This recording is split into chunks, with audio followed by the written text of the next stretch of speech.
Days after Stanley Deal took the helm of Boeing Co's Jetliner business last month, he was winging across the globe to meet with the airline bosses most shaken by the deadly crashes that have plunged the manufacturer into crisis. Deal spent the October 29th anniversary of the first of two 737 MAX crashes with Rusty Kirana, founder of Indonesia's Lion Air. And Deal apologized in person to Ethiopian Airlines Chief Executive Officer Tewolde Gebra Mariam in Addis Ababa, the site of the second disaster. The accidents killed 346 people, prompting a worldwide grounding of the MAX and raising troubling questions about Boeing's design and testing of new aircraft. It has been a humbling and inspiring first week at commercial airplanes, Deal wrote to employees in a November 1 memo seen by Bloomberg.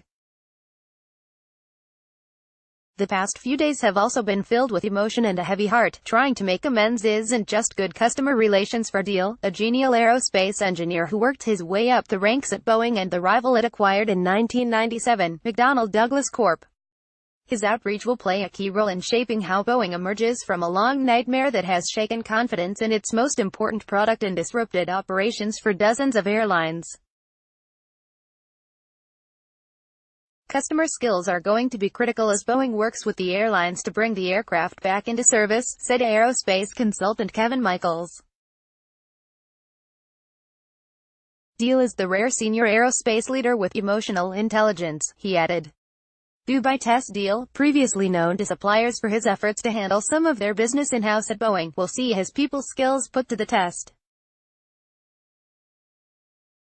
His next task is to soothe airlines and lessors dismayed at the abrupt exit of his predecessor, Kevin McAllister.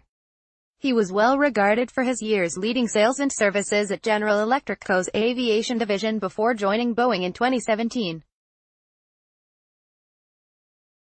The new leader makes his Trade Expo debut as chief of Boeing's $61 billion jetliner business over the next few days at the Dubai Air Show.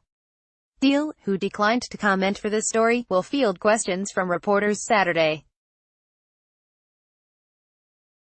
He will also huddle with customers and suppliers desperate for insights into how Boeing plans to emerge from the MAX's unprecedented global flying ban, which is now entering its 9th month. More broadly, Deal is jumping into the maelstrom around the jet. He's stepping into a tense regulatory environment, with the U.S. Federal Aviation Administration under pressure for having certified the plane and members of Congress continuing to flee Boeing after tumultuous hearings last month. The crisis has thrown the company's product strategy into disarray while Airbus SE racks up sales in the crucial market for workhorse single-aisle jets.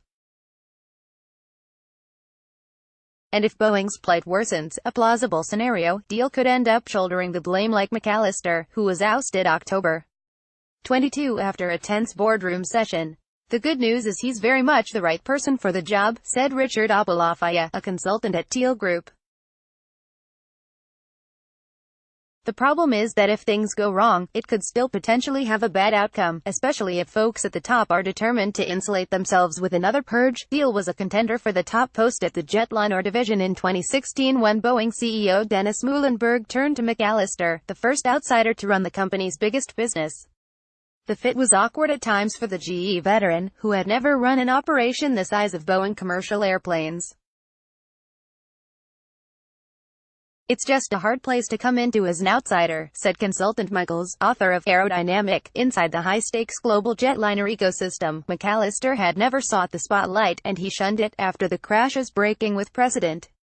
Muilenburg bore the brunt of questions and criticisms, while senior engineers fielded technical queries. Squeezing suppliers. Deal, in his previous job as head of Boeing Global Services, helped meld a sprawling collection of product offerings into a division with $17 billion in sales.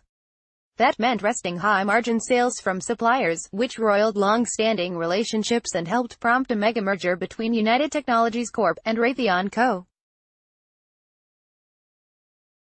Before that, he was a close advisor to Ray Conner, McAllister's predecessor at Boeing Commercial Airplanes.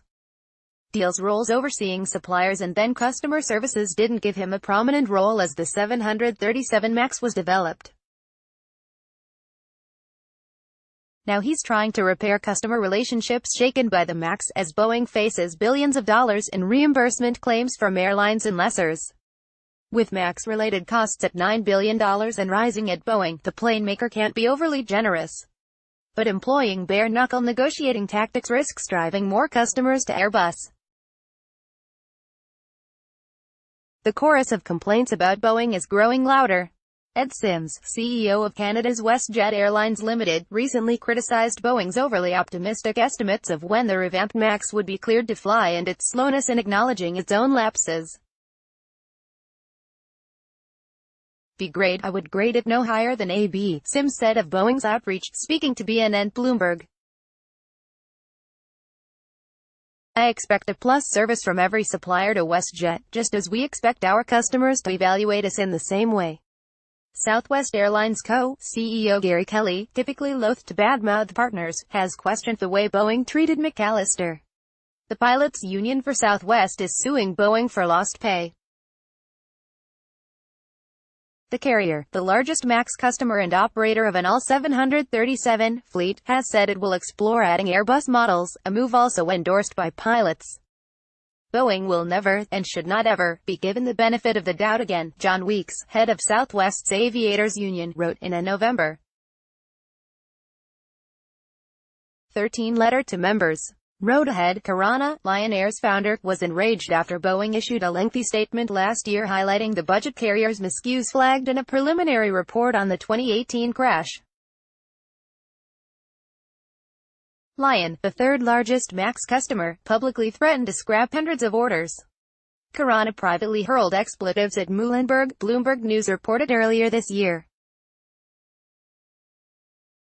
Ahead of a luncheon meeting with Deal and a teary gathering with crash victims' relatives last month, the Lion Air boss brushed off a question about whether Boeing was taking steps to compensate the carrier. "It's too early for commercial discussions," said Khurana.